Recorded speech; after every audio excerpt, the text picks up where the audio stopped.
Assalamualaikum warahmatullahi wabarakatuh.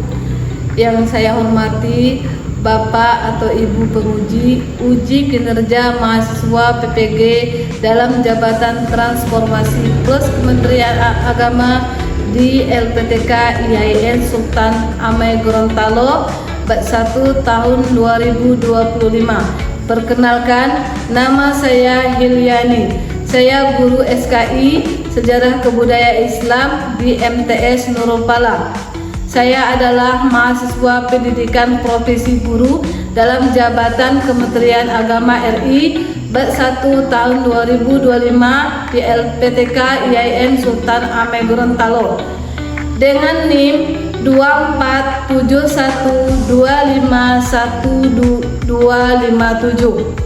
Pada hari ini Sabtu tanggal 10 Mei 2025 saya akan melaksanakan praktek pembelajaran dalam rangka penilaian uji kinerja dengan menggunakan model pembelajaran PBL pada materi Gaya Kepemimpinan Umar bin Abdul Aziz. Terima kasih, mohon arahan dan bimbingannya dan selamat menyaksikan. Wassalamualaikum warahmatullahi wabarakatuh. Assalamualaikum warahmatullahi wabarakatuh.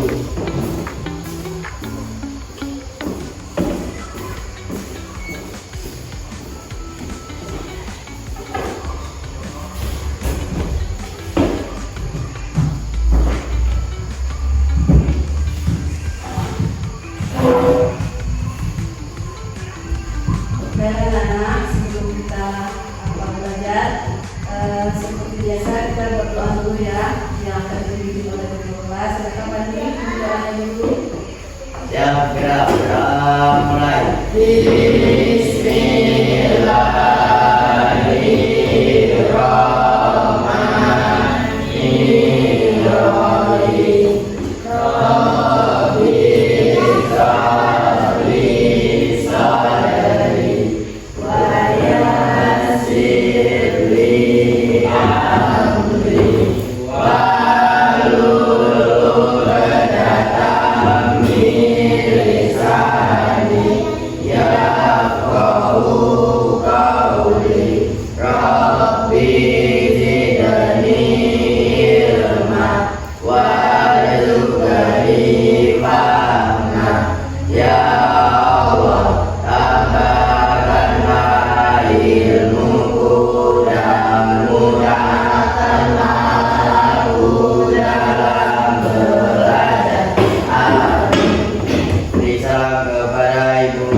Bagaimana kabarnya anak-anak? Baik, Bu.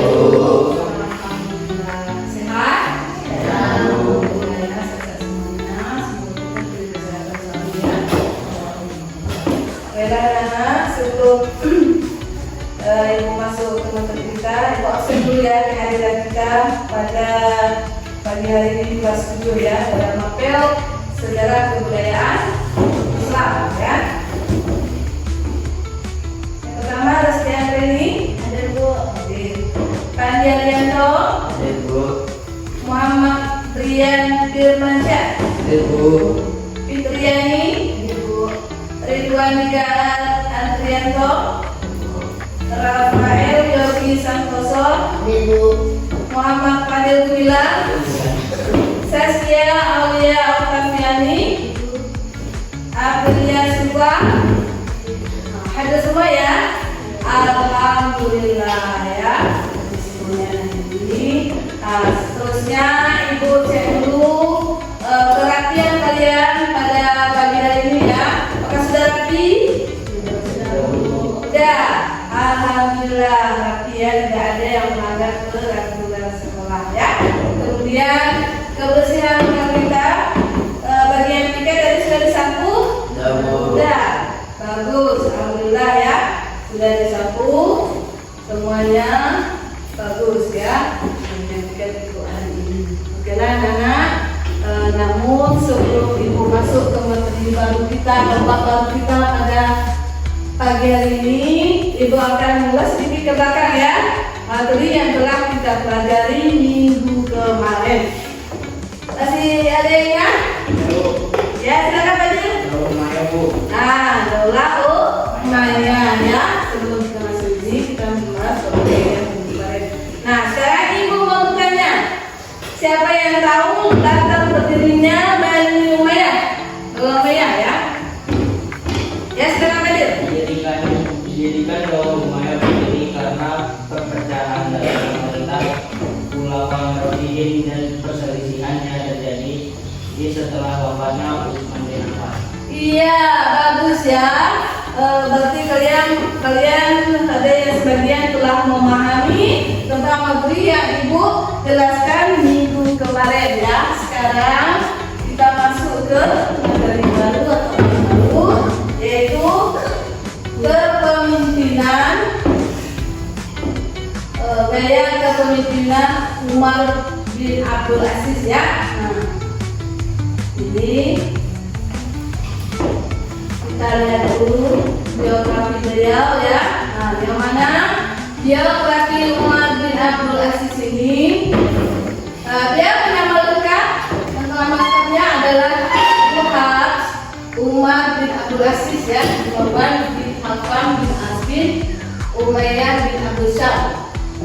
Umar bin Abdul Aziz lahir di Madinah pada tahun 63 Hijriah atau 683 Masehi, dan beliau wafat di daerah Syam Suriah pada tahun 101 Hijriah atau 720 Masehi.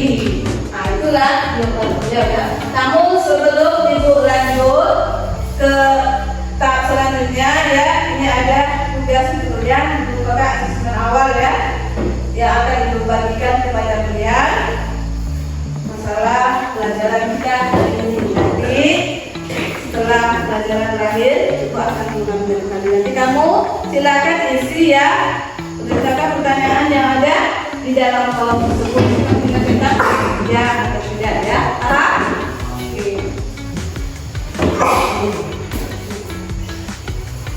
Bapak ada semua kan? Terus.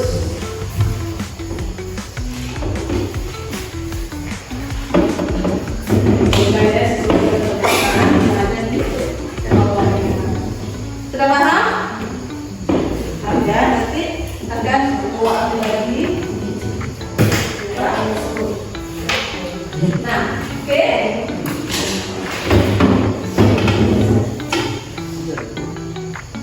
Untuk selanjutnya, ibu lanjutkan lagi tadi ya, biografinya. Nah, Umar bin Abdul Aziz ini memperoleh pendidikan di Madinah ya. Di mana? Di Madinah. Oke.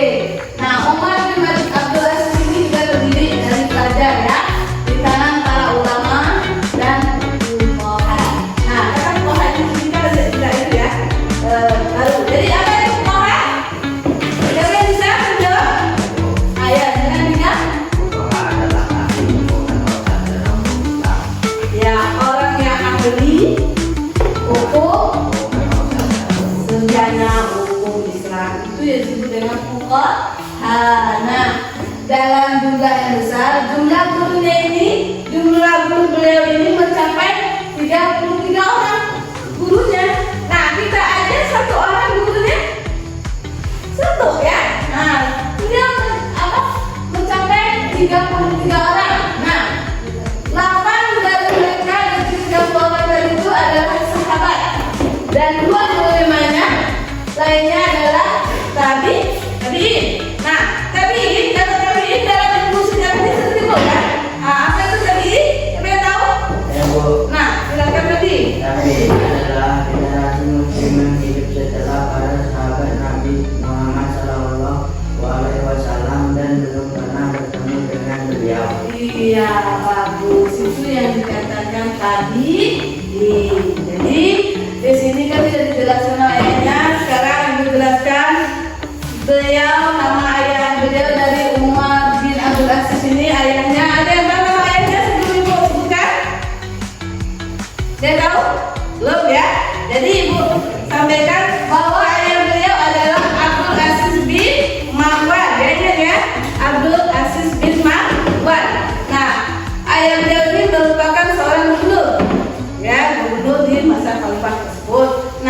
Ibu beliau bernama Laila binti Azim. Ibu siapa? Ibu dari Umar bin Abdul Aziz. Ya, itu adalah nama ibu dan ayah beliau. Dan beliau mempunyai istri juga, ya. Istrinya merupakan wanita soleha ini, ya. Istri beliau merupakan wanita soleha dan dari kalangan kerajaan Bani Umayyah, yaitu putri dari Khalifah Abdul Marwan bin Abdul Malik bin Marwan, ya. Nah, yaitu Khalifah kelima dari dinasti Umayyah, ya, yaitu namanya adalah Fatimah. Siapa nama istrinya? Fatimah. Itu adalah nama istri Umar bin Abdul Aziz. Nah, masa kepemimpinan beliau itu tidak lama, ya, nama selama 2 tahun 5 bulan 4 hari. Berapa tahun? 2 tahun 5 bulan 4 hari.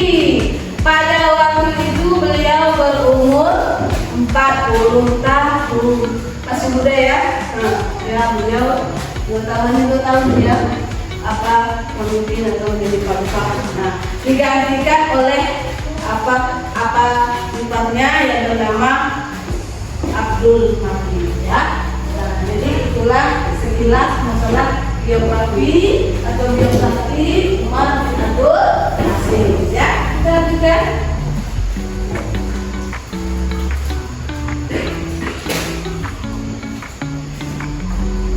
Nah, kepribadian beliau, ya. Kepribadian Umar bin Abdul Aziz. Yang pertama, memiliki apa itu? Bisa baca?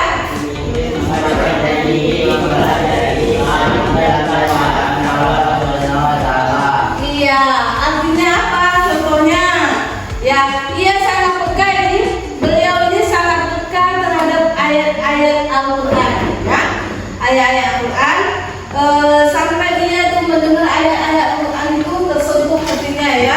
Dan di dalam ayat-ayat Al-Quran itu ada dikaitkan dengan masalah akhirat. Jadi dia ditakutkan, ya, kalau ada masalah akhirat di dalam Al-Quran itu dia tersentuh hatinya sehingga dia ingat tentang akhirat. Jadi berarti dia tidak hanya memikirkan dunia, ya. Dan sekaligus dia juga memikirkan kehidupan akhirat. Nah, kemudian yang kedua apa? Pemimpin yang terkenal zuhud. Zuhud itu apa? Ada tahu zuhud? Nah, kalau belum tahu, ibu jelaskan, ya. Zuhud itu adalah seseorang yang tidak memikirkan kehidupan dunia, tapi fokus kepada kehidupan akhirat. Contoh kepemimpinan beliau mana? Yang dikatakan kepemimpinan itu tersebut, dia itu tidak mau disogok, tidak mau hidup mewah. Kehidupan beliau sederhana. Semua kemewahan di atas dunia itu beliau tinggalkan. Nah, bahkan beliau bekerja keras untuk kepentingan keluarganya dan juga kepentingan rakyatnya, ya. Itu yang dikatakan kepemimpinan yang terkenal sebut dari kepribadian Umar bin Abdul Aziz. Kemudian yang ketiga, pemimpin yang mampu korupsi. Nah, kita tahu sekarang ini kan korupsi merajalela di mana-mana.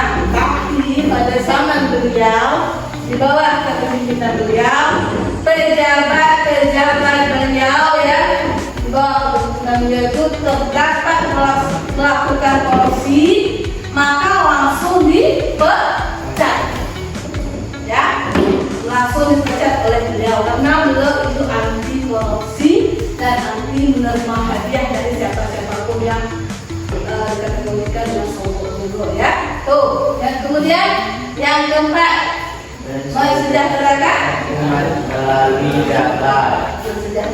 umatnya melalui zakat. Nah, di sini ada yang kita semua, ya, kita lanjutkan ke berikutnya. Oke, gaya kepemimpinan Umar bin Abdul Aziz ya. Nah, awal karir beliau itu Umar bin Abdul Aziz adalah di bidang politik ya, atau pemerintahan, adalah menjabat sebagai gubernur. Nah, ya itu dia menjabat sebagai gubernur. Nah, yaitu pada masa pemerintahan Al-Walid bin Abdul Malik. Nah, dia diangkat menjadi gubernur dia sedang bergubernur pada usia berapa? 24 tahun, masih muda ya. Nah, sudah diangkat menjadi gubernur. Mudah-mudahan kamu nanti ya, apalagi yang laki-laki ini bisa mengikut jejak kayak kepemimpinan umat di Abdul Aziz ya. Kita lanjut lagi. Nah, di sini terdapat usaha-usaha beliau ya, pada bidang agama ya. Di sini ada beberapa usaha Khalifah Umar bin Abdul Aziz pada bidang apa? Agama. Pada bidang agama ya. Yang pertama apa? Nah, artinya apa? Dia ini melakukan, atau beliau ini melakukan kerjasama dengan ulama-ulama besar ya, untuk menghidupkan kembali ajaran Al-Quran dan Sunnah dengan apa? Dengan misalnya mencari-cari bagaimana caranya menghidupkan lagi Al-Quran dan Sunnah Nabi yang ditinggalkan di waktu dulu ya. Jadi itu adalah usaha beliau. Kemudian dua, menerapkan hukum syariat Islam secara serius dan sistematis. Menerapkan hukum syariat Islam secara serius dan sistematis. Contohnya dia telah mengumpulkan ya, kemudian membukukan hadis untuk dijadikan rujukan ilmiah. Itulah usaha-usaha umat bin Abdul Aziz pada bidang agama yang kedua. Yang ketiga, Masalah kerjasama dengan ulama-ulama besar di Hasan al-Basri dan sistemnya di umat. ya, dia menghadap ke orang ini untuk apa? Untuk mendirikan sekolah ya, untuk dijadikan ilmu atau menuntut ilmu ya, agama, khususnya ilmu agama Allah ya. Itu adalah usaha yang ketiga dari beliau. Yang keempat, memerintahkan kepada imam ya.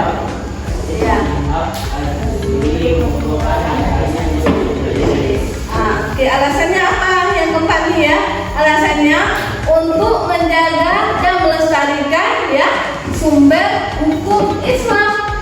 Makanya dia memerintahkan kepada Imam Muhammad bin Muslim bin Syihab As-Surah.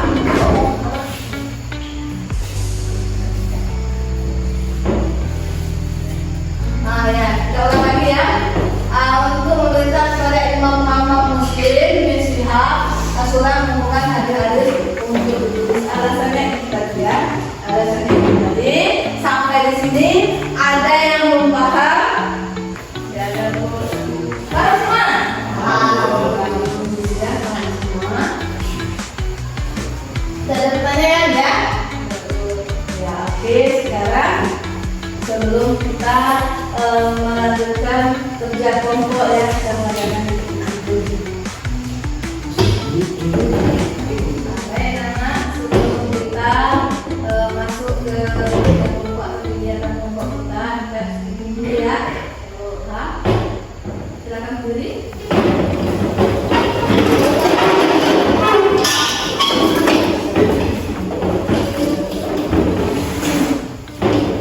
Sejarah school.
kelompok kita ya pada ini tugasnya kerja kelompoknya sebelum dibagikan tugasnya ibu persiapan dulu ya masalah tugas kelompok. Nanti kelompok 1 itu mencari ya cerita atau fenomena peristiwa yang berhubungan dengan keadaan Umar bin Abdul Aziz ya. Nah, nanti bisa kamu cari di buku, di koran, atau di internet boleh ya. Namun di sana ibu kasihkan bahannya dan juga lembar kerja kalian ya untuk cari jawabannya. Nanti tugasnya misalnya ini kelompok 1 ya. Kelompok 1 nanti mencari cerita ya. Di mana aja pada buku ibu kasih pelajarannya ya, dalam buku atau di internet bisa. Belajar buat.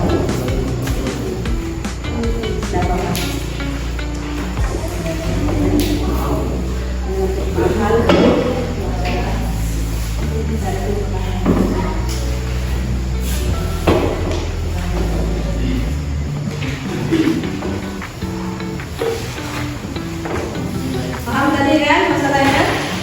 Nah, kelompok 1 mencari cerita tentang keteladanan Umar bin Abdul Aziz ya. Nah, nanti kelompok 1 ini menjelaskan ya satu persatu kita berantai ya, satu persatu dimulai dari misalnya Rasti nanti baru ke Andi, kemudian setelah Andi baru ke Rian ya. Nah, kemudian tugas kelompok 2, kelompok 3 itu apa? Tugas kelompok 2 menyimpulkan cerita yang kelompok 1 ceritakan ya. Itu adalah kelompok apa kelompok 2 dan kelompok 3 ya. Ibu kasih waktunya sama 5 menit cukup ya. Cukup 10 menit. Silakan ya. Nanti ibu sampaikan hasilnya ke Pak. Silakan.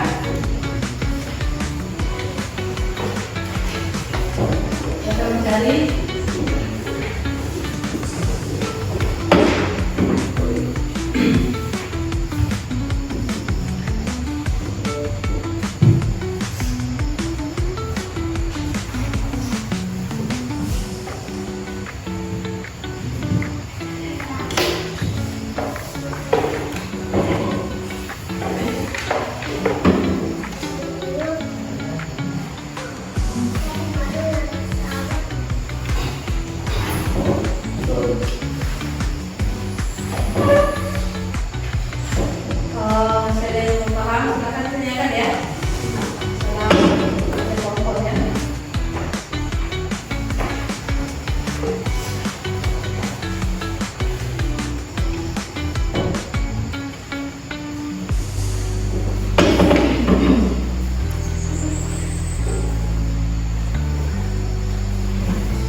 paham dengan ceritanya? Apa ya?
ya.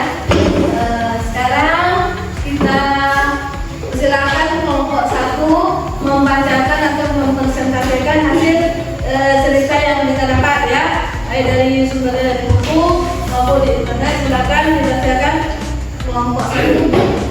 Giliran, ya kan Lesti? Ya. Assalamualaikum warahmatullahi wabarakatuh. Waalaikumsalam warahmatullahi wabarakatuh. Daerah kami dari kelompok 1 akan menceritakan keberadaan rumah dinas gratis. Contoh keberadaannya adalah rumah dinas gratis adalah seorang wanita yang sederhana dan bermegah. Umar bin Abdul Aziz terkenal dengan hidupnya yang sederhana. Dia memilih untuk hidupnya dengan apa adanya. Dia dari kemewahan yang dirasa dinikmati oleh pemerintah sebelumnya. Dia dapat menjual semua harta miliknya, termasuk mobilnya yang merupakan warisan dari ayahnya, dan menyerahkannya sebagai rumah. Umar bin Abdul Aziz sangat peduli terhadap rakyat kecil. Ia menyamar untuk melihat langsung kondisi masyarakat dan memastikan bahwa mereka tidak beraktivitas. Dia juga mengatur semua ketidakadilan dan diskriminasi yang berlaku saat itu. Umar bin Abdul Aziz tidak takut untuk menegakkan hukum kepada siapapun, termasuk anggota keluarganya sendiri. Dia mencatat semua hak istimewa yang diberikan kepada keluarga kaum Muslim dan memastikan bahwa semua orang diperlakukan sama dengan hukum. Dia juga seorang pemimpin yang memiliki tanggung jawab besar. Umar bin Abdul Aziz sangat takut pada siksaan Allah di akhirat. Dia selalu berupaya untuk selalu menjaga diri dari segala perbuatan dosa dan selalu berusaha untuk mendekatkan diri kepada Allah Subhanahu wa Ta'ala. Silakan dibacakan. Umar bin Abdul Aziz sangat takut akan tanggung jawabnya sebagai pemimpin. Dia selalu berusaha menjalankan syariat Islam dengan sebaik-baiknya. Dalam pemerintahannya, hal ini membuatnya menjadi pemimpin yang adil dan bijaksana, rendah hati dan tidak sombong. Suatu malam ketika lampu rumahnya rusak, Umar bin Abdul Aziz sendiri memperbaikinya, menolak untuk menggunakan pembantunya atau menyuruh tamunya. Ia menunjukkan kerendahan hatinya sebagai seorang pemimpin. Ya, oke, lanjutkan. Ya. Umar bin Abdul Aziz dikenal sebagai pemimpin yang sangat sederhana dan menolak kemewahan. Ia menyerahkan semua harta pribadinya ke Baitul Mal. Ia mengambil penghasilannya cukup untuk memenuhi kebutuhan sehari-hari. Dia juga mempunyai segala porsi pembersih tanpa benang bulu. Umar bin Abdul Aziz sangat peduli terhadap kesejahteraan rakyatnya. Dia sering menyamar untuk melihat langsung kondisi masyarakat dan memastikan tidak ada yang tertindas. Dia mengaku pada ekonomi rakyat miskin dan mendistribusikan zakat secara merata. Umar bin Abdul Aziz mengaku hidupnya sederhana dan tidak menerima hadiah sebagai khalifah. Pada masa kepemimpinannya, beliau rakyat hidup sejahtera hingga tidak ada lagi yang berhak menerima zakat. Oke. Sekarang ya, kita sudah dijelaskan atau dipresentasikan hasilnya dari kelompok 1 ya. Jadi sudah kelompok 2 sesuai dengan instruksi yang ada di KPD atau kegiatan itu apa? Menyimpulkan hasil cerita yang disampaikan oleh kelompok 1 ya. Masalah keteladanan Umar bin Abdul Aziz. Itu kelompok 2 ya. Nah, kelompok 2 kesimpulannya apa? Silakan diri. Simpulan dari cerita kelompok 1 tadi dapat menyimpulkan bahwa dengan berbagai kisah dan sifat tertentu yang dimiliki Umar bin Abdul Aziz menjadi teladan bagi setiap pemimpin baik di dunia maupun di akhirat.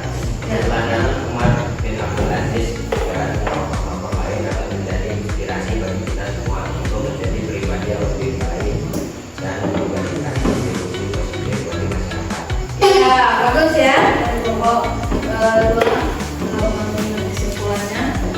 ya. Kesimpulan dari pembahasannya dari cerita yang kami tadi, kami berkesimpulan bahwa Umar bin Abdul Aziz pemimpin yang sangat bijak dan adil terhadap rakyat.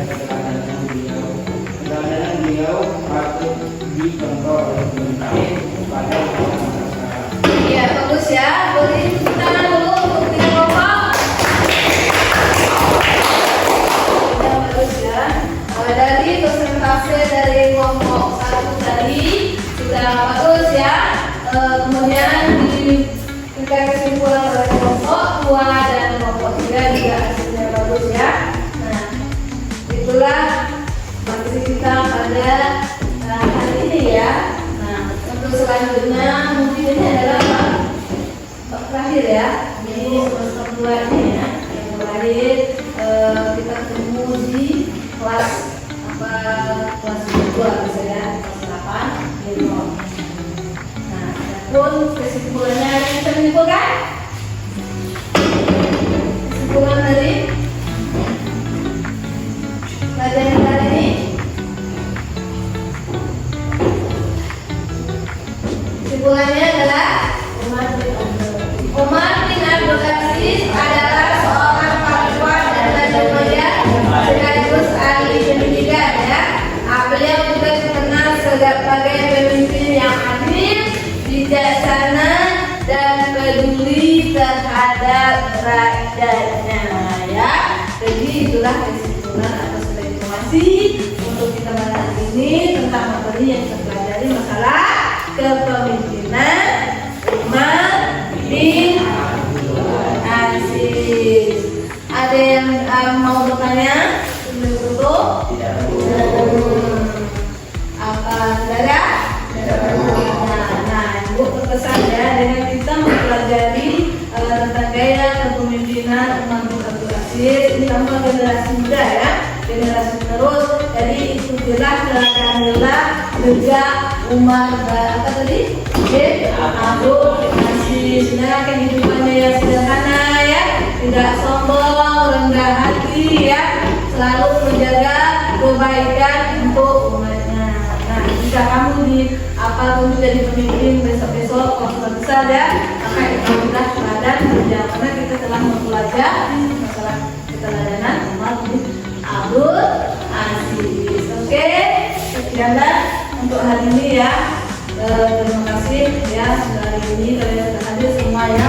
Dan semua kita diberi kesehatan selalu ya, sehingga untuk kenaikan kelas besok kita bertemu lagi dengan kelas ya. Demikianlah materi kita dan pelajaran kita untuk hari ini. Semoga apa yang Ibu sampaikan tadi bermanfaat bagi untuk anak-anak semua ya. Amin ya rabbal alamin. Kegiatan kita sudah selesai ya. Kemudian materi kita sudah selesai juga hari ini dan kita bertemu lagi ke bab selanjutnya di kelas berikutnya ya. Sebelum kita baca doa, Ibu dulu kertas Ibu bagikan tadi ya. Buka dulu hasilnya.